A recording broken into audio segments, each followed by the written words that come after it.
Yasin Ram, Jethan sir, camera vice. Thank you for technical support and assistance.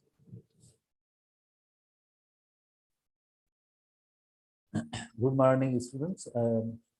हम menstrual cycle को discuss कर रहे थे और इस हवाले से हमने काफ़ी सारी पॉइंट्स डिस्कस की। आज जैसे हम इनकी एक इलस्ट्रेशन भी देखेंगे, एक रिमेनिंग पोर्शन है उसको भी देखेंगे जो फेज है। तो आपको पता है कि ये सारी चीज़ें कोऑर्डिनेशन से होती है। मींस कोऑर्डिनेशन किसकी? हार्मोन्स की कोऑर्डिनेशन से होती है। हार्मोन्स भी इसमें इन्वॉल्व है, ओवरीज भी इन्वॉल्व है, एज वेल एज यूटेरस के अंदर जो चेंजेस होंगी कलेक्टिवली ये जो है मेंस्ट्रुअल साइकिल की फंक्शनिंग, उसकी नॉर्मल फंक्शनिंग, प्रॉपर फंक्शनिंग होगी। अदरवाइज जैसे ये ज़रूरी होता है रिप्रोडक्शन के लिए कि एक सब चीज़ें हार्मोनल सिक्रीशन है, ओवेरियन साइकिल है, as well as menstrual cycle एक नॉर्मल पैटर्न के तहत होना चाहिए। अदरवाइज डिसऑर्डर्स भी होंगे। जैसे अगर हार्मोन प्रॉपर रिलीज नहीं होंगे तो आप देख रहे हैं कि उनका इफेक्ट क्या होता है, तो यकीनन ये सारी जो डिस्टर्बेंस ही होती है। तो इसी तरह से जो हमने जो चीज़ें डिस्कस की हैं उस हवाले से आप देखें कि कौन कौन सी चीज़ें कोऑर्डिनेशन में डिस्कस की है। जैसे सबसे पहले देखें कि हार्मोन्स, गोनेडोट्रोपिक हार्मोन्स हैं। गोनेडोट्रोपिक हार्मोन्स जैसे एक एफएसएच शुरू में रिलीज हुआ था फॉलिकुलर फेज में, जिसकी वजह से आप देखिए ओवरीज के अंदर क्या चेंज हुई। जब एफएसएच रिलीज हो रहा था तो ये जो फॉलिकल है ये इसकी जो मैच्योरेशन हो रही थी। तो इसी तरह से जिस वक्त एफएसएच की जब कंसंट्रेशन ज्यादा हुई, फॉलिकल मैच्योर हुआ, फॉलिकल मैच्योर हुआ तो उसके बाद जैसे देखें ईस्ट्रोजन हार्मोन की लेवल, जब फॉलिकल मैच्योर होता है तो ईस्ट्रोजन हार्मोन की जो लेवल है ये बढ़ जाती है। ईस्ट्रोजन हार्मोन की लेवल बढ़ जाती है, ये ईस्ट्रोजन हार्मोन की लाइन है। तो ईस्ट्रोजन हार्मोन की लेवल तब बढ़ेगी जब ये फॉलिकल मैच्योर होगा। जैसे फॉलिकल मैच्योर होगा तो ईस्ट्रोजन हार्मोन प्रोड्यूस होता रहेगा। जैसे ईस्ट्रोजन हार्मोन प्रोड्यूस होगा तो अब देखें आप जो है एफएसएच की सिक्रीशन ये कम हो जाती है नेगेटिव फीडबैक मैकेनिज्म के तहत। इसी तरह से ओवेरियन हार्मोन, ये अब हम सिर्फ इस फेज को डिस्कस कर रहे हैं फॉलिकुलर फेज में। उसके बाद जैसे देखें इस फॉलिकुलर फेज के अंदर यूटेरस के अंदर कौन सी चेंजेस होंगी, यूटेरिन चेंजेस कौन सी होंगी। तो डे 1 to 5 डेज है, इसमें shedding of the uterine lining हुई है। और जैसे ही जैसे ये ईस्ट्रोजन हार्मोन रिलीज हुआ है तो दोबारा से जो है ये एंडोमेट्रियम की लाइनिंग जो है बिल्डअप होना शुरू हुई है, जिसे हम कहते हैं proliferation phase. That phase is called the proliferation phase. तो यानी सिर्फ और सिर्फ अगर हम फॉलिकुलर फेज को देखें उसके अंदर एक कोऑर्डिनेशन, फॉलिकुलर फेज के दौरान जैसे गोनेडोट्रोपिक हार्मोन जो है एफएसएच रिलीज होगा, जिसकी वजह से फॉलिकल्स मैच्योर होना शुरू होंगे, ओवरी के अंदर ये चेंजेस होंगी। और साथ साथ में आप जैसे देखें जब जैसे फॉलिकल वन फॉलिकल कंपटीशन होती है काफी सारे फॉलिकल्स की, उसमें वन फॉलिकल जैसे मैच्योर हुआ तो अगेन उसने जैसे कौन सा हार्मोन प्रोड्यूस किया, ईस्ट्रोजन हार्मोन, जिसकी वजह से एफएसएच की सिक्रीशन स्टॉप हो गई। और देन जो यूटेरस के अंदर कौन कौन सी चेंजेस हुई इसी फॉलिकुलर फेज के अंदर, यकीनन आप जैसे देख रहे हैं डे 1 to 5 है, shedding of the uterine lining, जिससे मेंस्ट्रुअल फ्लो की सूरत में डिस्चार्ज होता है वेजाइना से ये फ्लो। और इसी तरह से जो ईस्ट्रोजन हार्मोन बनता है इसकी वजह से यूटेरिन लाइनिंग दोबारा से थोड़ी सी थिक वेस्कुलर और स्पंजी या हीलिंग ऑफ एंडोमेट्रियम लाइनिंग वो शुरू हो जाती। तो ये सारी चेंजेस किसमें थी? फॉलिकुलर फेज में। अब हम आते हैं जैसे इस एनदर फेज में, उसके अंदर देन क्या क्या होगा, यानी कौन से गोनेडोट्रोपिन हार्मोन्स होंगे, कौन सी ओवरी के अंदर चेंजेस आएंगी, कौन सी जिस तरह से ओवेरियन हार्मोन का रोल होगा, और कौन सी चेंजेस जो होंगी वो यूटेरस के अंदर होंगी। तो उसके बाद जैसे आपको पता है कि जब भी जैसे ईस्ट्रोजन लेवल जैसे बढ़ जाती है तो फिर mid of the cycle LH hormone produce होता है। एलएच हार्मोन भी गोनेडोट्रोपिन हार्मोन है। एलएच हार्मोन की इफेक्ट की वजह से आप देखें कि रप्चर ऑफ द फॉलिकल होता है, ये मेच्योर फॉलिकल रप्चर हुआ और उसकी वजह से एक सेल रिलीज हुआ। Process is called the ovulation. तो ओव्यूलेशन किस हार्मोन के इन्फ्लुएंस में हुई है? Under the influence of LH hormone में। तो इस वक्त यानी कौन से हार्मोन की जैसे सीक्रेशन थोड़ी ज्यादा है, वो यकीनन जैसे ईस्ट्रोजन हार्मोन है, ओवेरियन हार्मोन में ईस्ट्रोजन हार्मोन की कंसंट्रेशन ज्यादा होती है। और उसके बाद क्या होगा, यकीनन जैसे यही रप्चर्ड फॉलिकल है, it is converted into corpus luteum. कौन इसमें हेल्प देता है? थोड़ा सी एलएच का भी रोल होता है, जिसकी वजह से ये रप्चर्ड फॉलिकल कार्पस ल्यूटियम बन जाता है। रप्चर्ड फॉलिकल कार्पस ल्यूटियम में बन जाता है। उसके बाद आप जैसे देखें ये LH की सिक्रीशन ड्रॉप हो जाती है, जैसे ओव्यूलेशन हुई तो LH की सिक्रीशन ड्रॉप हो गई, FSH तो पहले ही उसकी सिक्रीशन जैसे ड्रॉप हो गई है।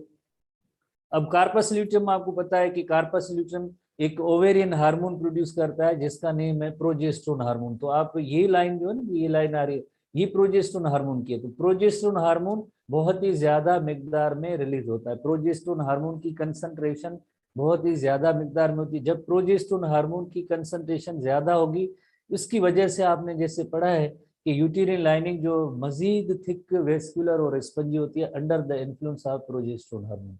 प्रोजेस्टेरोन हार्मोन की वजह से यूटेरिन लाइनिंग जो है मजीद थिक वेस्कुलर और स्पंजी होगी। इसी तरह से जो एक नया टर्म है, जिससे एक हार्मोन है जिसका नेम है इनहिबिन हार्मोन। इनहिबिन हार्मोन जैसे देखें यहाँ पे इसकी सिक्रीशन बहुत ही कम है, ग्राफ के हवाले से देखें। बट जैसे कार्पस ल्यूटियम बनता है तो उसमें इनहिबिन हार्मोन की सिक्रीशन इंक्रीज हो रही है, इनहिबिन हार्मोन की सिक्रीशन इंक्रीज हो रही है। अगर इस लाइन को हम देखें कि ये इनहिबिन हार्मोन है, इनहिबिन हार्मोन की सिक्रीशन जो है ज्यादा हो रही है, इनहिबिन हार्मोन की सिक्रीशन ज्यादा हो रही है। प्रोजेस्टेरोन हार्मोन की सिक्रीशन इस लाइक जैसे देखें, प्रोजेस्टेरोन हार्मोन की सिक्रीशन भी ज्यादा है, ये प्रोजेस्टेरोन हार्मोन इसकी सिक्रीशन ज्यादा है, एज वेल एज इस फेज के अंदर इनहिबिन हार्मोन की सिक्रीशन ज्यादा है। इनहिबिन हार्मोन कौन प्रोड्यूस करता है? इनहिबिन हार्मोन ये कार्पस ल्यूटियम प्रोड्यूस करेगा। Inhibin hormone is produced by corpus luteum. और इसका फंक्शन क्या होता है? जब तक मींस इनहिबिन हार्मोन मौजूद है तो ये एफएसएच की सिक्रीशन इसको रिलीज होने नहीं देगा, इसको स्टॉप करता है। यही काम होता है इनहिबिन हार्मोन का। बिकॉज एफएसएच की अब कोई जरूरत नहीं है, बिकॉज अब इसको यूटेरिन लाइनिंग को थिक वेस्कुलर और स्पंजी करना होता है। इसी तरह से आप एक और हार्मोन जैसे देखें, ईस्ट्रोजन हार्मोन, इसको हम क्लियर कर दें अगेन। जैसे देखें कलर थोड़े अलग अलग देते हैं, जैसे ये इनहिबिन हार्मोन का हम कलर दे रहे हैं इस कलर से, इनहिबिन हार्मोन। और प्रोजेस्टेरोन हार्मोन को ये ब्लू कलरेशन से दे रहे हैं, प्रोजेस्टेरोन हार्मोन। और इनहिबिन को हमने जैसे लाइक ये इनहिबिन हार्मोन है। ईस्ट्रोजन लेवल भी थोड़ी बहुत होती है, ये ईस्ट्रोजन हार्मोन है। ईस्ट्रोजन हार्मोन की कंसंट्रेशन जैसे 14th डे तक ज्यादा थी, उसके बाद जैसे थोड़ी सी कंसंट्रेशन होती है ईस्ट्रोजन हार्मोन की, लो बट होता जरूर है, ईस्ट्रोजन की कंसंट्रेशन इसमें होती है। क्योंकि इस लाइक जो ल्यूटियल फेज कहे आप, ये जो आखिरी जो है like 16th to 28th day का जो साइकिल होता है, उसके अंदर प्रोजेस्टेरोन हार्मोन भी होता है, ईस्ट्रोजन, बुक्स में भी लिखा हुआ है काफी जगहों पे, ईस्ट्रोजन हार्मोन की भी कंसंट्रेशन होती है, as well as inhibin hormone की कंसंट्रेशन होती है। इनहिबिन हार्मोन रिलीज होता रहेगा तब तक मींस एफएसएच की सिक्रीशन स्टॉप होती है। जब तक इनहिबिन रिलीज होता रहेगा तो एफएसएच की सिक्रीशन जो है स्टॉप होती रहती है। तो इस तरह की इलस्ट्रेशन हमारे एसटीबी बुक के अंदर भी मौजूद है, सिंध टेक्स्ट बुक बोर्ड के अंदर भी मौजूद है। आप उस इलस्ट्रेशन को देखेंगे जरा कि जैसे हेडिंग क्या है, हेडिंग ये है कि एक गोनेडोट्रोपिक हार्मोन कौन कौन से रिलीज होते हैं, उनकी लेवल क्या है हर एक फेज के अंदर। इसी तरह से ओवेरियन साइकिल यानी ओवरीज के अंदर कौन कौन सी चेंजेस होंगी, ये सब ओवेरियन साइकिल की चेंजेस है। यानी डे 1 to 14 कौन सी चेंजेस होगी, और देन 15 to 28 डेज ये कौन कौन सी चेंजेस होती है।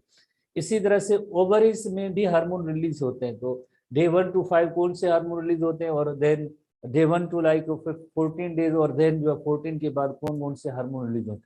इसी तरह से आप देखेंगे यूटेरिन साइकिल, यूटेरस के अंदर चेंजेस कौन कौन सी होती है, लाइक डे 1 to 14 ये कौन सी चेंजेस है, और उसके बाद कौन कौन सी चेंजेस है। तो इस पैटर्न के जरिए आप एक कंपेरेटिवली आप मेंस्ट्रुअल साइकिल को देख सकते हैं, याद कर सकते हैं, और उसकी जो एनालिसिस भी करेंगे। ऐसे नहीं कि हम सीरीज में पढ़ते जाएं, और क्वेश्चन तो एनालिटिकल भी आएगी के लाइक जिस वक्त लाइक जैसे यूटेरिन साइकिल है उसमें उस सॉरी यूटेरस के हवाले से अगर हम देखें, जब थिक वेस्कुलर स्पंजी होती है तो आपसे एक छोटा सा सवाल है, उस वक्त एफएसएच की लेवल क्या होगी, तो आप कहेंगे कि हमने इसमें तो पढ़ा ही नहीं। आप क्या आप कहेंगे राइज होगी, इंक्रीज होगी, या डिक्रीज होगी, क्या होगा? आप टाइप करेंगे इस फेज के अंदर एफएसएच। यासिन साहब जी, हाँ इनहिबिट होती है, तकरीबन इनहिबिट होती है।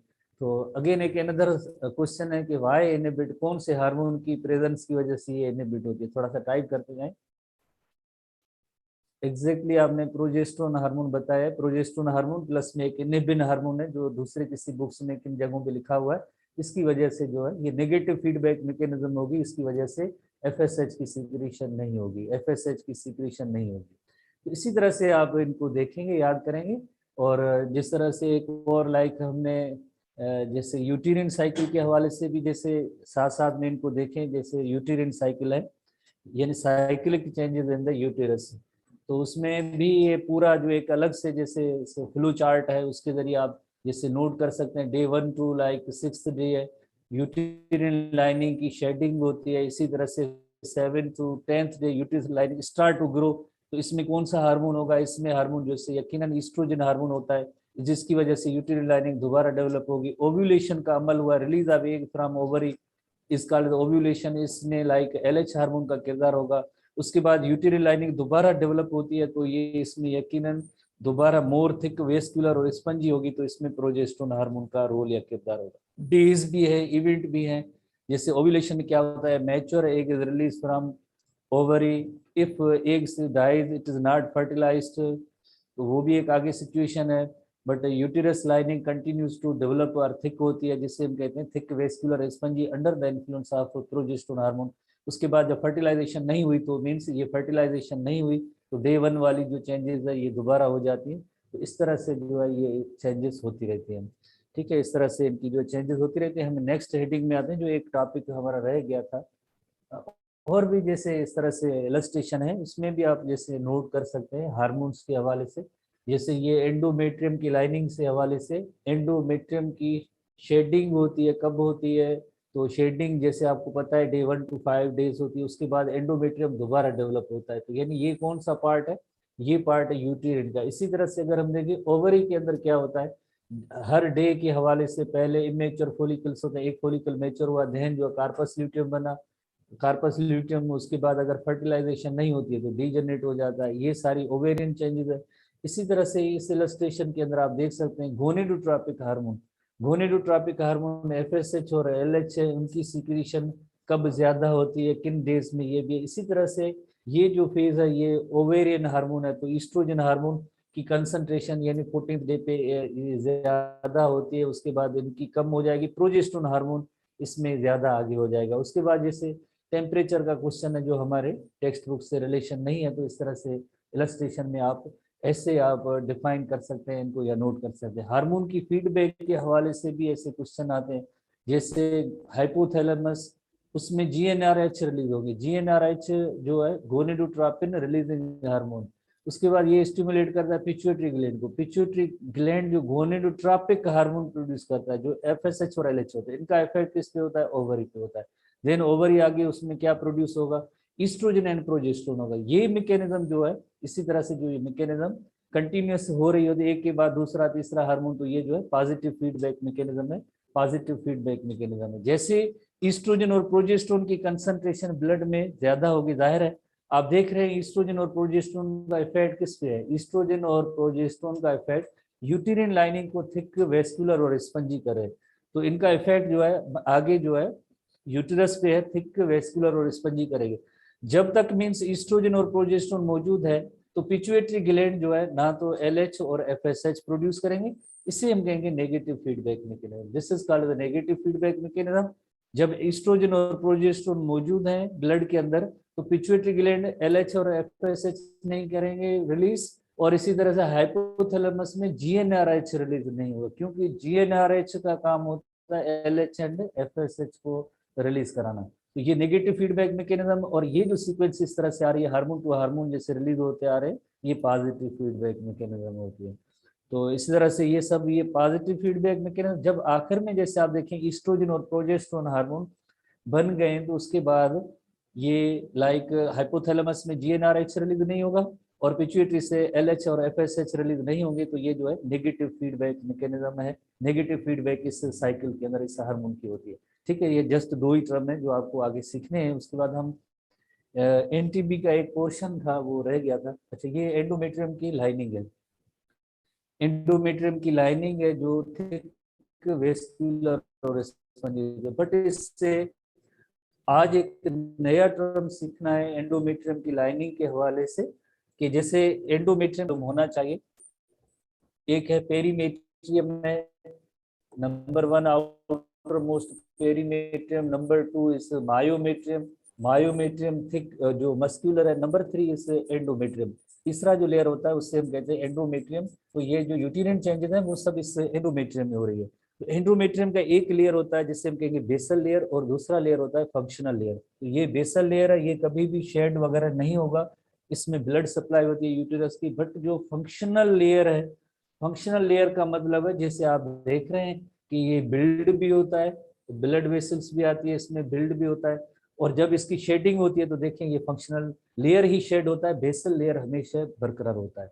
इसी तरह से आप एक और चीज नोट करेंगे, एंडोमेट्रियल ग्लैंड्स, एक्चुअली ये एपिथेलियल सेल्स होते हैं, ये एंडोमेट्रियल ग्लैंड्स हैं। जैसे ही दोबारा से, जैसे देखिए यहाँ पे एंडोमेट्रियल ग्लैंड्स है, इनकी डेवलपमेंट दोबारा स्टार्ट होना शुरू हुई, जैसे ये एंडोमेट्रियल ग्लैंड्स बनते जाएंगे, एंडोमेट्रियल ग्लैंड्स है, एंडोमेट्रियल ग्लैंड्स है। ये क्या करेंगे, एंडोमेट्रियल ग्लैंड्स आज हम डिस्कस करेंगे। जैसे दोबारा जैसे यूटेरिन लाइनिंग डेवलप होती है तो आहिस्ता आहिस्ता एंडोमेट्रियल ग्लैंड्स भी बनते जाएंगे। एंडोमेट्रियल ग्लैंड्स कहाँ पे होते हैं, एंडोमेट्रियल ग्लैंड्स होते हैं इसे फंक्शनल लेयर पे, बेसल लेयर पे नहीं।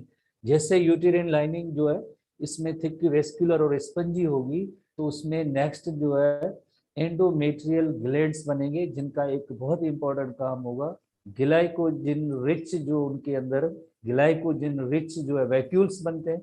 और ग्लाइकोजिन रिच वैक्यूल, उसका मकसद क्या होता है, उसका मकसद ये होता है कि अगर फर्टिलाइजेशन हो, कोई एम्ब्रियोनिक स्ट्रक्चर डेवलप हो, तो उसके लिए न्यूट्रिएंट प्रोवाइड करना। क्योंकि फर्टिलाइजेशन कहाँ होती है, फर्टिलाइजेशन होती है अपर थर्ड ऑफ द ओविडक्ट में होती है, अपर थर्ड ऑफ ओविडक्ट में होती है। तो यहाँ पे फर्टिलाइजेशन हो गई, जाइगोट बन गया, देन क्लीवेज हो गई, क्लीवेज के बाद जैसे आप देखेंगे 1 सेल 2 सेल 4 सेल, इस तरह से ये किस तरफ आ रहे हैं, टुवार्ड्स यूटेरस आ रहे। जब तक इसकी इम्प्लांटेशन ना हो जाए, जब तक इसकी इम्प्लांटेशन ना हो जाए, इम्प्लांटेशन की मीनिंग होती है जब यही एम्ब्रियोनिक स्ट्रक्चर यूटेरस की इनर लाइनिंग के अंदर एम्बेडेड हो जाते हैं, तो इसे हम कहते हैं इम्प्लांटेशन।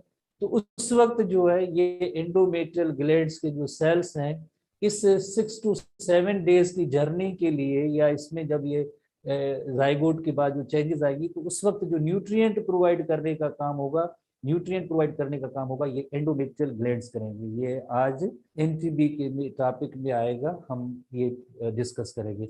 स्पेशली जैसे एंडोमेट्रियल ग्लैंड्स हैं, एंडोमेट्रियल ग्लैंड्स उनका काम क्या होगा ये डिस्कस करेंगे। पहली बात होते क्या है, तो अभी आपने देखा कि ये बनेंगे, और देन जो है जाहिर है shedding of the uterine lining जो डे 1 to 5 होगी तो उसमें खत्म हो जाएगी। जैसे दोबारा यूटेरिन लाइनिंग डेवलप होगी आगे नेक्स्ट डेज में, तो इस तरह से ये एंडोमेट्रियल ग्लैंड्स यकीनन जो है बनेंगे, और उसमें ग्लाइकोजन रिच जो है पार्टिकल बनते हैं। ठीक है, होपफुली आपने इस पॉइंट को गेन किया होगा। ये एनटीबी में आगे टॉपिक मौजूद है, हम डिस्कस करते हैं। ठीक है यासिन साहब, यस और नो आप बताएं कि ये समझा है एंडोमेट्रियल ग्लैंड्स के बारे में, यस नो टाइप करें तो हम उस टॉपिक पे जाएं। यस, थैंक यू यासिन साहब। एंडोमेट्रियल ग्लैंड्स की तरफ आएंगे। एनटीबी बुक पे आप आ जाए। एनटीबी बुक में जो अभी हमने डिस्कस किया था कि एनटीबी बुक के अंदर क्या लिखा हुआ था। एनटीबी बुक में जैसे secretory, during the secretory phase the endometrium prepares for the implantation of embryo. Implantation of embryo का मतलब होता है जैसे फर्टिलाइजेशन का अमल होता है, तो देन उसके बाद जो चेंजेस होती हैं, क्लीवेज होता है, एक सेल में 2, 2 में 4, इस तरह से डिवाइड होते जाते हैं। तकरीबन 6 to 7 डेज के बाद वो स्ट्रक्चर आके यूटेरस तक पहुंचती है, और यूटेरस की जो एंडोमेट्रियम लाइनिंग है प्रिपेयर इस मकसद के लिए होती है ताकि एम्ब्रियो को रिसीव किया जाए। जब उसको एम्बेडेड करते हैं, इस प्रोसेस को हम कहते हैं इम्प्लांटेशन कहते हैं।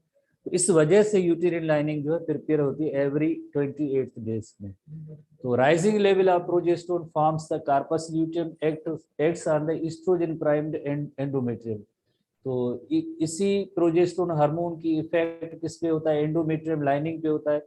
और arteries to elaborate and converting the functional layer, देखें ना हमारे टेक्स्ट बुक में लिखा हुआ just functional layer. Functional layer कौन सा, जैसे अभी हमने इलस्ट्रेशन देखी तो उसमें एक यूटेरस का होता है बेसल लेयर होता है, दूसरा होता है फंक्शनल लेयर। फंक्शनल लेयर के अंदर ब्लड वेसल्स भी बन रहे थे, नए टिश्यूज भी बन रहे थे, 28 डे तक ये फंक्शनल लेयर रहता है, उसके बाद इसकी जो है शेडिंग होती है, वही फंक्शनल लेयर। तो glandular secretory layer, glandular secretory layer, उसमें जैसे आपने देखा एंडोमेट्रियल ग्लैंड्स भी बनते हैं, एंडोमेट्रियल ग्लैंड्स बनते हैं, जिन्हें कहते हैं यूटेरिन ग्लैंड्स भी कहते हैं। एंडोमेट्रियल ग्लैंड्स और यूटेरिन ग्लैंड्स कहते हैं, इनका एक काम होता है कि दे बिकम इनलार्ज। जैसे आपने देखा ना, शुरू में ऐसे यूटेरिन ग्लैंड छोटे थे और उसके बाद आखिर में ऐसे इनलार्ज हो रहे, दोबारा भी हम आते हैं, इनलार्ज होंगे and begin to secreting nutrient nutritious glycogen in uterine cavity. तो उसमें ग्लाइक जो सेल्स होंगे वो ग्लाइकोजन रिच जो वैक्यूल्स उसमें होते हैं, एक्चुअली ग्लैंडुलर एपिथेलियल सेल्स होते हैं जिनमें ग्लाइकोजन रिच वैक्यूल्स होते हैं, ग्लाइकोजन वैक्यूल्स होते हैं। And these nutrients sustain the embryo until it has implanted into the blood rich endometrial lining। तो इसी वजह से जो है लाइक उस वक्त जो एक जर्नी है 6 to 7 डेज की ओविडक्ट से यूटिरस तक इम्प्लांटेशन होने तक, उस जर्नी के दौरान इस स्ट्रक्चर को, एम्ब्रियोनिक स्ट्रक्चर को न्यूट्रिएंट प्रोवाइड करने के लिए यही फंक्शनल लेयर, उसके अंदर यूटेरिन ग्लैंड्स, एंडोमेट्रियल ग्लैंड्स एक फ्लूइड प्रोड्यूस करते हैं, एक लाइक जिसके अंदर ग्लाइकोजन रिच पार्टिकल्स होते हैं, वो इसको न्यूट्रिएंट्स प्रोवाइड करेंगे। ठीक है, होपफुली आपने इसको नोट कर लिया होगा। एक नया टर्म है जिसे हमारे बुक में तो नहीं है, बट ये डेसिडुअलाइजेशन का टर्म है। जब यूटेरिन लाइनिंग जो थिक वेस्कुलर और स्पंजी हो जाती है, तो इस फिनोमेना को हम कहते हैं डेसिडुअलाइजेशन, जो बुक्स वगैरह में नहीं है, याद करने की कोई ज़रूरत नहीं है। दोबारा से हम उस इलस्ट्रेशन पे आते हैं कि लाइक ये फंक्शनल लेयर कौन सा था, एक बेसल लेयर है यूटेरस का और दूसरा है ये फंक्शनल लेयर। तो फंक्शनल लेयर के अंदर आहिस्ता आहिस्ता ये ऐसी ग्लैंडुलर स्ट्रक्चर्स बनती जा रही है। देखिए ये भी ग्लैंडुलर स्ट्रक्चर है और इनलार्ज भी हो रही है, और साथ साथ में ब्लड वेसल्स भी बन रही है, ब्लड वेसल्स भी बन रही है। और आगे ये क्या करेंगे, ग्लाइकोजन रिच जो है, लाइक यकीनन सिक्रीशन इनकी ऐसी होगी जिसके अंदर ग्लाइकोजन रिच जो पार्टिकल्स हैं, जो डेवलपिंग स्ट्रक्चर एम्ब्रियो को जैसे फूड प्रोवाइड करेगी, न्यूट्रिशन रिच है। इसी तरह से अगेन एक रिव्यू लेते हैं कि मेंस्ट्रुअल साइकिल के अंदर क्या क्या है, रिव्यू लेते हैं इलस्ट्रेशन की सूरत में। मेनी टाइम पढ़ते हैं हम, लाइक आप स्टूडेंट्स इसको फॉलो करें, बहुत इंपॉर्टेंट क्वेश्चन है, हार्मोन्स के हवाले से स्पेशली बहुत ही इंपॉर्टेंट इसमें क्वेश्चन आएंगे। तो आप शुरू से देखें कि क्या है कि लाइक सबसे पहले हाइपोथैलेमस से GnRH रिलीज होता है, हाइपोथैलेमस से GnRH, शॉर्ट फॉर्म तो यकीनन अब आपको याद हो गए होंगे, गोनेडोट्रोपिन रिलीजिंग हार्मोन हाइपोथैलेमस से, हाइपोथैलेमस। और ये किसको स्टिमुलेट करते हैं, यकीनन anterior lobe of pituitary gland को स्टिमुलेट करते हैं, जिसका आगे का क्या काम होगा, किन हार्मोन के लिए स्टिमुलेशन है, FSH और LH हार्मोन। FSH और LH का, जैसे FSH का इफेक्ट जो होता है ओवरीज पे होता है, काफी सारे इमेच्योर फॉलिकल्स होते हैं, वन फॉलिकल जो आपको पता है उसमें मैच्योर होता है जिसके अंदर एक सेल होता है, और यही follicle then oestrogen hormone produce करता है। ईस्ट्रोजन हार्मोन की इफेक्ट की वजह से egg matures and released, this phenomena is called ovulation. Ovulation के लिए कौन सा हार्मोन रिस्पॉन्सिबल होता है, ओव्यूलेशन के लिए LH रिस्पॉन्सिबल है, जो anterior lobe of pituitary gland से रिलीज हुआ था। उसके बाद जैसे आप देखें जो रप्चर्ड फॉलिकल था वो येलो मास से भर गया, रप्चर्ड फॉलिकल येलो मास से भर गया, जिससे हम कहते हैं कार्पस ल्यूटियम, जिसे हम कहते हैं कार्पस ल्यूटियम। और कार्पस ल्यूटियम अब जो है प्रोजेस्टेरोन हार्मोन प्रोड्यूस करेगा, और प्रोजेस्टेरोन हार्मोन का काम होता है it maintains the uterine lining, जो एंडोमेट्रियम की लाइनिंग होती है, इनर लाइनिंग एंडोमेट्रियम की लाइनिंग है, यूटेरिन लाइनिंग, उसको मेंटेन कराता है। किस मकसद के लिए मेंटेन होती है, ताकि पॉसिबल अगर प्रेगनेंसी हो तो यूटेरिन लाइनिंग मेंटेन हो। तो अगर प्रेगनेंसी जैसे नहीं होती है, अगर देयर इज नो प्रेगनेंसी, तो corpus luteum breaks down, degenerate हो जाता है, और प्रोजेस्टेरोन सिक्रीशन स्टॉप हो जाती है, और मेंस्ट्रुएशन जो बिगिन आर स्टार्ट होती है, प्रोजेस्टेरोन की सिक्रीशन स्टॉप हो जाएगी और मेंस्ट्रुएशन स्टार्ट हो जाएगी। इसी तरह से दूसरी कंडीशन है कि इफ फर्टिलाइजेशन अकर और प्रेगनेंसी अगर हो जाती है, प्रेगनेंसी अगर हो जाती है, फर्टिलाइज जाइगोट बन जाता है, प्रेगनेंसी अगर यस है, तो आगे जैसे एक human chorionic gonadotropin hormone produce होता रहेगा जो कार्पस ल्यूटियम को मेंटेन कराएगा। कार्पस ल्यूटियम मेंटेन होगी तो प्रोजेस्टेरोन रिलीज होता रहेगा, प्रोजेस्टेरोन रिलीज होता रहेगा तो it maintains the uterine lining. तो इसी तरह से एक लाइक मैकेनिज्म है, हार्मोन्स की मैकेनिज्म, और पूरी की पूरी चीज़ें हम एक सिंगल इलस्ट्रेशन के जरिए इनको देख सकते हैं। तो होपफुली आपने इसको थोड़ा सा समझ लिया। अब हम एक एक्स्ट्रा रीडिंग का टॉपिक है, एक्स्ट्रा रीडिंग का टॉपिक ये हम इसमें देख सकते हैं, लाइक जो आज हमने एक नई चीज पढ़ी थी, जो functional layer of the uterus और basal layer of uterus. Functional layer के अंदर यूटिरिन ग्लैंड है, जैसे ये अभी हमने पढ़ा था एंडोमेट्रियम का फंक्शनल लेयर, उसमें जो है यूटिरिन ग्लैंड है, और यूटिरिन ग्लैंड की इसके एपिथेलियल सेल्स जो है क्या प्रोड्यूस करेंगे, इसके एपिथेलियल सेल्स जो लाइक यकीनन ग्लाइकोजन रिच पार्टिकल्स प्रोड्यूस करते हैं। अगेन ये एंडोमेट्रियम है, यूटिरिन ग्लैंड है, और यूटिरिन ग्लैंड से न्यूट्रिएंट रिच जो है पार्टिकल जो प्रोड्यूस होता है। उसके बाद इम्प्लांटेशन की हेडिंग है। इम्प्लांटेशन क्या है? इम्प्लांटेशन हमने एक टर्म पढ़ा था, आगे इतनी डिटेल नहीं है। इम्प्लांटेशन का मतलब होता है जैसे एक स्पर्म यूनियन होती है तो उसके रिजल्ट में जाइगोट बनता है। जाइगोट के बाद उसमें जब क्लीवेज होती है तो पहले पहले उसमें एक ball of cell that is called morula, उसके बाद ब्लास्टुला बनता है जिसे ब्लास्टोसिस्ट कहते हैं, बिकॉज इसके अंदर एक कैविटी मौजूद है, this large cavity is called blastocoel. इस ब्लास्टोसील की वजह से इस स्टेज का नेम होता है ब्लास्टुला, बट ह्यूमन बीइंग में ब्लास्टुला नहीं कहेंगे, उसे कहते हैं लाइक एक इनर मास ऑफ सेल होता है और एक आउटर मास ऑफ सेल होता है जिसे ट्रोफोब्लास्ट कहते हैं। और जब ये एंडोमेट्रियम की लाइनिंग में आएगा तो ये यही सेम स्ट्रक्चर एंडोमेट्रियम की लाइनिंग के अंदर एम्बेडेड होगी। एम्बेडेड की मीनिंग है एंडोमेट्रियम लाइनिंग को जैसे टच करे उसके अंदर इनफोल्ड होगा। कैसे होगा? जैसे आप देखें अपर थर्ड के अंदर जैसे एक स्पर्म की यूनियन हुई, जाइगोट बना, उसके बाद जाइगोट बनने के बाद ये ट्रेवल्स डाउन टुवर्ड्स द यूटिरस। यूटिरस में एंडोमेट्रियम की लाइनिंग, तो अभी फिलहाल ये यूटिरस की कैविटी में, बट ये देखें अब ये इसी एंडोमेट्रियम के अंदर एम्बेडेड हो गया है। तो इस एम्बेडेड हो जाने के अमल को हम कहेंगे इम्प्लांटेशन कहेंगे। The process is called implantation. इस प्रोसेस को हम इम्प्लांटेशन कहेंगे, ठीक है, इस प्रोसेस को हम इम्प्लांटेशन कहते हैं। तो ये इम्प्लांटेशन टर्म हमें सीखना था। अगेन यही यही इम्प्लांटेशन की फिनोमेना है। जैसे ओवरी से एक सेल प्रोड्यूस हुआ, ओवरी से एक सेल प्रोड्यूस हुआ, और देन ओवम जो है ओविडक्ट में चला गया, और स्पर्म यहाँ पे आया, और उसके रिजल्ट में एक फर्टिलाइजेशन का अमल हुआ, जाइगोट बना। जाइगोट के अंदर क्लीवेज हुई, और देन ये ओविडक्ट से होता हुआ मोरुला और ब्लास्टुला, देन यूटिरस तक आता है ब्लास्टोसिस्ट स्टेज, जिसे ब्लास्टुला कहते हैं ह्यूमन बीइंग के हवाले से। तो अब देखें ये ब्लास्टोसिस्ट फिलहाल कैविटी में, बट ये ब्लास्टोसिस्ट जब एंडोमेट्रियम की लाइनिंग के अंदर आ जाता है, इस अमल को हम कहते हैं इम्प्लांटेशन कहते हैं। This phenomena is called implantation. इस प्रोसेस को हम इम्प्लांटेशन कहते हैं। उसके बाद ये हमने चीज़ें सारी लाइक अभी हमें शायद हमें डिस्कस करनी है, ठीक है, कि कब कब तक तो ये मेंस्ट्रुअल साइकिल या फेज स्टार्ट होता है, कब फिनिश होता है, एंड होता है। ये एनटीबी की बुक की है पॉइंट्स है, आखिरी इसमें आई थिंक हेडिंग्स हैं कि if fertilisation has not occurred, जिसको हमने थोड़ी देर पहले इलस्ट्रेशन में भी डिस्कस किया, कार्पस ल्यूटियम डीजनरेट हो जाएगा, और कार्पस ल्यूटियम डीजनरेट हो जाएगा एलएच लेवल डिक्लाइंस।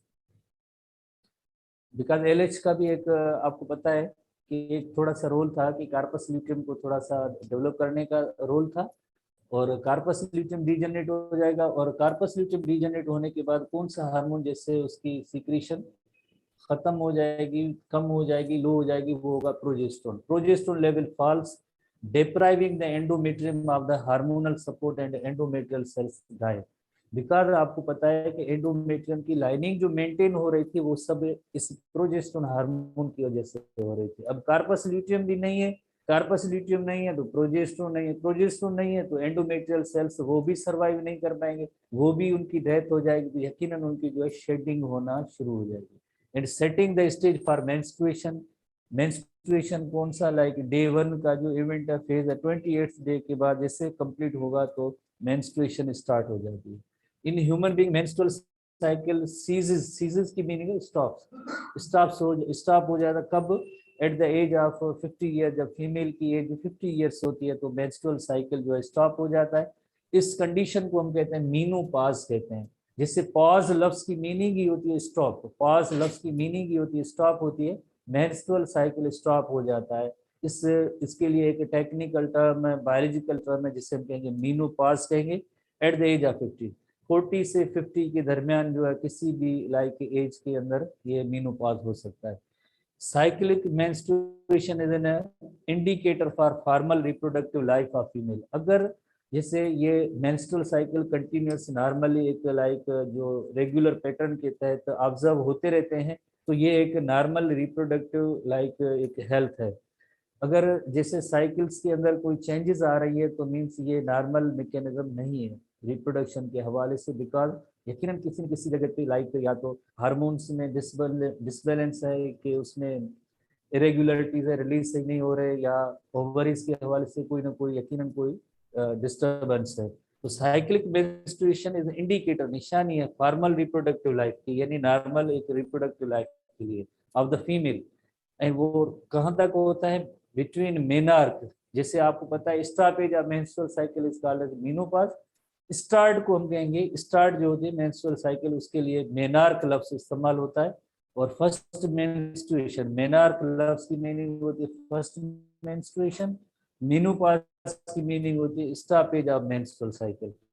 अच्छा, ये जो एज के हवाले से फीमेल की एज जब 13 टू अक्सर 13 टू 16 ईयर्स की एज की फीमेल होती है, कभी उनसे 13 ईयर्स से पहले भी हो सकती है, तो ये एज का लाइक हमारे बुक के अंदर कोई सवाल नहीं है, तो भले आप याद ना करें।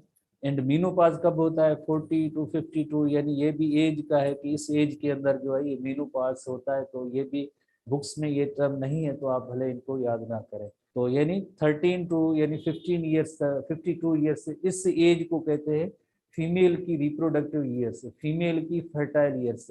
इस एज के दौरान उसमें यंग वन को प्रोड्यूस करने की सलाहियत होती है। जैसे मीनोपॉज खत्म हो गया उसके बाद उसमें यंग वन की यानी बर्थ या इसका जो young one of spring produce करने की सलाहियत खत्म हो जाती है। मीनोपॉज के बाद कोई भी लाइक के चांसेस नहीं होते हैं कि रिप्रोडक्शन हो। ठीक है, इस तरह से दो इसमें टर्म्स हैं, एक है मेनार्क और दूसरा है मीनोपॉज। इसी तरह से हम एक और टॉपिक जैसे देखेंगे जो एक्स्ट्रा रीडिंग मटेरियल है। जो टॉपिक है oogenesis का एनटीबी में पेज नंबर 115 पे मौजूद है। तो आप कहेंगे ये एक्स्ट्रा हम क्यों पढ़ते हैं, बाकी नहीं पढ़ा है, ये क्यों पढ़ते हैं? हमने स्पर्मेटोजेनेसिस भी पढ़ा था और oogenesis भी हमें पढ़ा है, बिकॉज जैसे आपको पता है टेस्टिस का काम होता है स्पर्म्स प्रोड्यूस करना, और लाइक जैसे ओवरीज का काम होता है एग सेल प्रोड्यूस करना। तो वो किस तरह से एग सेल प्रोड्यूस होगी, एसटीबी बुक के अंदर भी मौजूद हैं ये दोनों टॉपिक्स, और एनटीबी के अंदर एक एक्स्ट्रा रीडिंग मटेरियल के तौर पे दिए गए हैं, जिनका रिलेशन थोड़ा है, हम इसको ज़रा डिस्कस करेंगे, टाइम भी है, और ये जब भी आगे जीटीज वगैरह आएंगी तब उसमें भी सवाल इसमें से आएंगे। ठीक है, हम देंगे, इंक्लूड करेंगे, याद करना। तो एक ओवरव्यू सबसे पहले लेते हैं कि जैसे oogenesis का अमल या प्रोसेस क्या होता है, एक ओवरव्यू लेते हैं। ओवरव्यू लेते हैं जैसे ओवरव्यू के हवाले से, जैसे आपको पता है कि oogenesis का प्रोसेस होता था, एसटीबी में मौजूद है चैप्टर 4 के अंदर।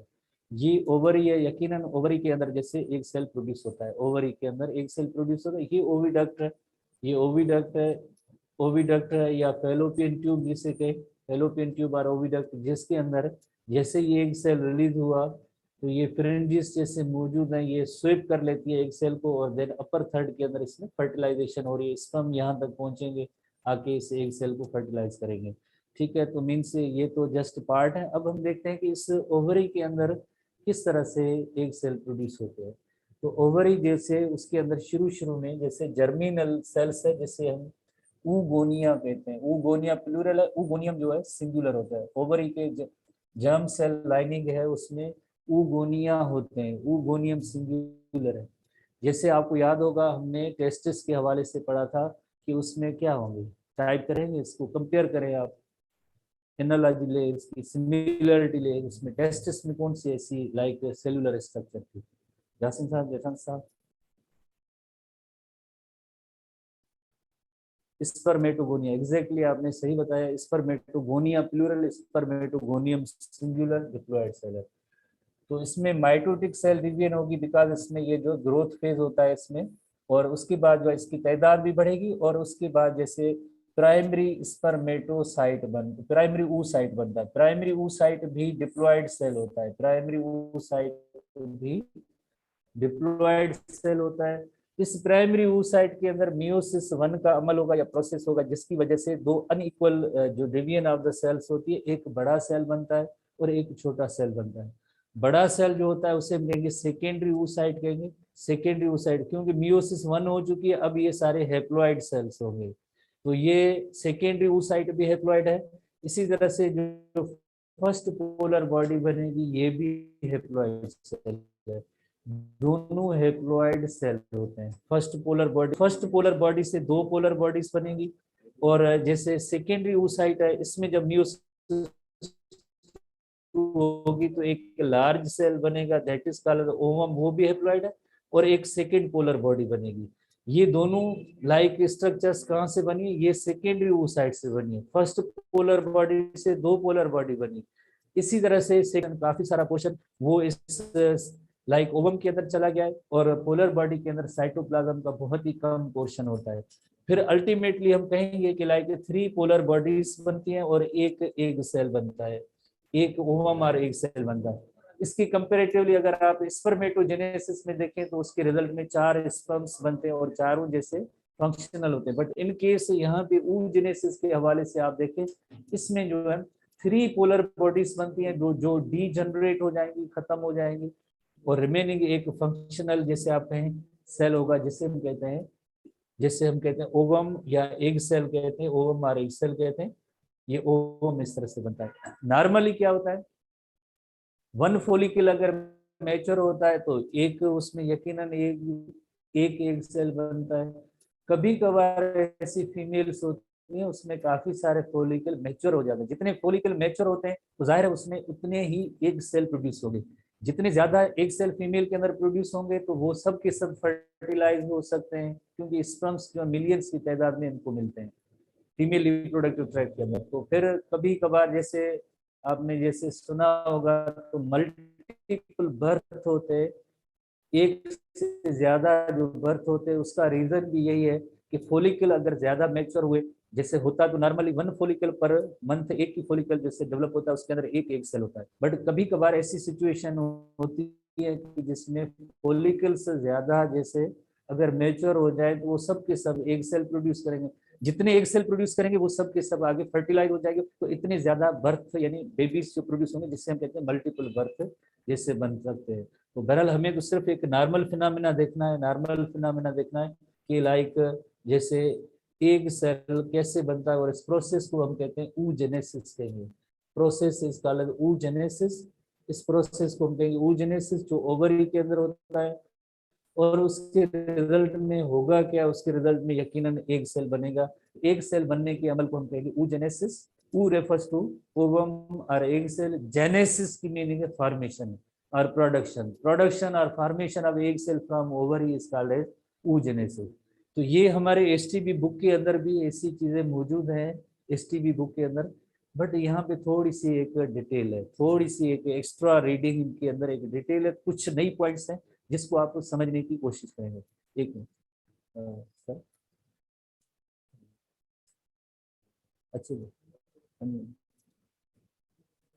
हाँ हाँ चलो। एक नई चीज है जो हम सीखेंगे कि लाइक बहुत इंपॉर्टेंट है, ऐसी डायग्राम हमारे एनटीबी बुक के अंदर भी मौजूद है, आप इसको जरा देखेंगे तो देखें। एक जैसे oogenesis का अमल है, oogenesis का अमल तो आपने देखा कि oogoनियम है, उसमें माइटोसिस होती है जिसके रिजल्ट में प्राइमरी oocyte बनता है। प्राइमरी oocyte जिसके अंदर मियोसिस 1 हुई है, जैसे अभी थोड़ी देर पहले आपने देखा, उसके अंदर एक सेकेंडरी oocyte बनता है। सेकेंडरी oocyte की साइज बड़ी होती है और एक फर्स्ट पोलर बॉडी बनती है। उसके बाद जब मियोसिस 2 का अमल होगा, जैसे मियोसिस 2 का अमल हुआ है, तो इसी सेकेंडरी oocyte के अंदर एक लाइक जैसे मैच्योर ओवम और एग सेल और जाइगोट आगे बनेगा, और एक इसके अंदर पोलर बॉडी बनेगी। अगर जैसे अब देखें चीजें थोड़ी सी नई है, वो कौन सी नई चीजें कि जैसे ह्यूमन बेबी की जब डेवलपमेंट हो रही होती है मदर की बॉडी के अंदर, तो यकीनन उसके अंदर भी जैसे ओवरीज तो बनेगी, फीमेल बेबी के अंदर ओवरीज होगी। तो उन ओवरीज के अंदर जैसे प्राइमरी oocyte की कंडीशन होती है ना, वहां तक ये होते हैं, और अरेस्टेड इन मियोसिस का प्रोफेज 1 होगा तो वहां तक होगा। एक और इलस्ट्रेशन हाँ जी, जो बिफोर बर्थ है, यानी before birth during pregnancy mother की बॉडी के अंदर जैसे फीमेल बेबी की डेवलपमेंट हो रही होती है, तो उस वक्त जो है प्राइमरी oocyte जो है बनते रहते हैं। उसके बाद जैसे उस बेबी का, फीमेल बेबी का बर्थ हुआ, बर्थ होने के बाद जो चाइल्डहुड स्टेज होता है, चाइल्डहुड स्टेज होता है, उसके अंदर जैसे म्यूसिस वन वाली स्टेज है ना, ये म्यूसिस वन वाली स्टेज जो प्रोफेस वन है उसमें ये अरेस्ट था। उसके बाद चाइल्डहुड के दौरान क्या होता है, चाइल्डहुड के दौरान यही म्यूसिस वन जो है वो कंप्लीट हो जाती है, कंप्लीट हो जाती है। और उसके रिजल्ट में क्या बनता है, उसके रिजल्ट में जैसे यकीनन जैसे एक मैच्योर ओवम अभी नहीं बनाए, मैच्योर ओवम नहीं बनाए, मैच्योर ओवम नहीं बनाए इसमें। अब रह में रखें, meiosis completed by one primary oocyte each month in the response of फ्लाफ्ला। तो इसके बाद एक और फिनोमेना होगा, जब इसको स्पर्म्स मिलेंगे, स्पर्म्स की एंट्री होगी, तो फिर देन जो है उसके अंदर जो मियोसिस टू का अमल होगा, एक मैच्योर स्पर्म जो जाइगोट बन जाएगा। और सेकेंडरी अगर स्पर्म मिलेंगे, अगर स्पर्म नहीं मिलेंगे तो इसी जो है सेकेंडरी oocyte की सूरत में, सेकेंडरी oocyte की सूरत में मेन जो लाइक जो है ये एक डिजेनरेट हो जाएगा, खत्म हो जाएगा सेकेंडरी oocyte। आगे जो मियोसिस टू का जो अमल होता है वो जब स्पर्म पेनिट्रेट करेगा इस सेकेंडरी oocyte को, सेकेंडरी oocyte उसको जब स्पर्म पेनिट्रेट करेगा तो आगे जो है मियोसिस टू होगी, और मियोसिस टू होगी तो उसके रिजल्ट में एक ओवम बनेगा और एक पोलर बॉडी बनेगी। अदरवाइज अदरवाइज जैसे जिनको स्पर्म एग सेल को नहीं मिलता है, तो फिर वो इसी सेकेंडरी oocyte की सूरत में यहीं पे oogenesis का अमल फिनिश हो जाता है या खत्म हो जाता है। oogenesis का अमल यहीं पे फिनिश हो जाता है या खत्म हो जाता है। ठीक है, जैसे oogenesis के हवाले से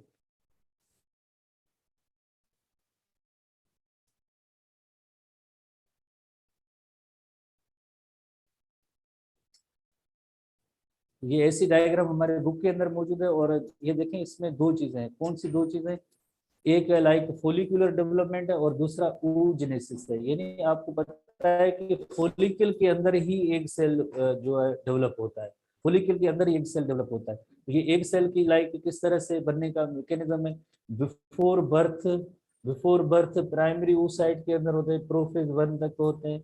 उसके बाद चाइल्डहुड के अंदर जो सेकेंडरी oocyte तक ये बनता है।